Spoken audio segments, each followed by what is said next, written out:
Good paying jobs to possible roundabouts off highway exits in Fort Mitchell and Fort Wright. We're getting a lot of new information tonight about the Brent Spence Bridge corridor project. And today, city leaders in Cincinnati got an update from the project's point person. WLWT News 5's Todd Dykes live with all the ground they covered out there today. Hey, Todd. Hi, Chris and Sheree. As someone who drives the Brent Spence daily to and from work, living over in northern Kentucky, these updates are always, I find them very interesting all the time. So this is a pretty good one today. We heard from the primary project manager, Tommy Arnold. He shared his thoughts with a council committee over in Cincinnati. I'm currently in Covington now. Want to start, though, by talking about the actual physical ground. When the Brent Spence Bridge companion bridge is finally built, there will be 11 new acres of land that can be turned into just about anything.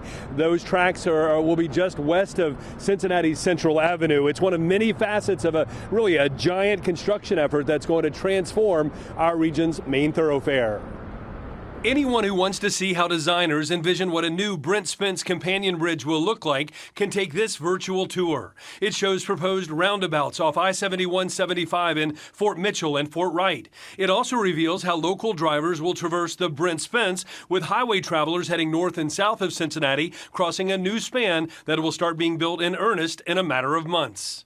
At this time, we expect major construction to be beginning early in 26. Tommy Arnold, manager of the 8-mile-long Brent Spence Bridge Corridor project, described its scale and scope during an infrastructure committee meeting today at City Hall. We're talking about 6 million work hours to build this project.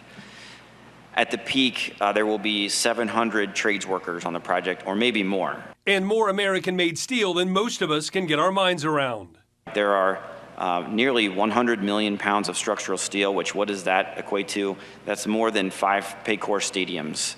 So five times our Paycor Stadium here in town. So it's a huge project. A good portion of the work will happen on the Ohio River. For somebody who's never seen a bridge constructed, how does that work? The river is heavily used. Barge traffic, there's a navigational channel that we certainly respect and have designed to accommodate. There will be barges that bring materials in, that help lift things up. There will be a lot of cranes added to our skyline here to build the project on both sides.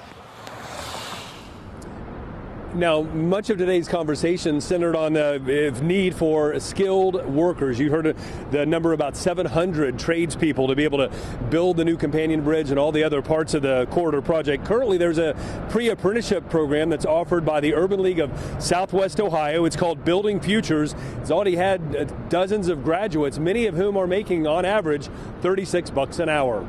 For now, reporting on the Covington side of the Brent Spence, Todd Dykes, WLWT News 5. Yeah, so many developments here, Todd. What more can you tell us about the 11 new acres to the Brent Spence project that will create?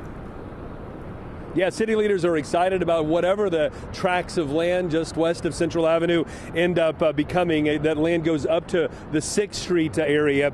Those conversations still being hashed out. And in fact, 2 weeks from today, there are going to be more conversations, more public input sessions about what to do with those 11 acres of land hosted by a group called Revive Cincy. Those will be done virtually and also at Longworth Hall. We'll be sure to let everybody know as the date's near. Chris, back to you. Right next door to the project. All right, Todd, thank you so much.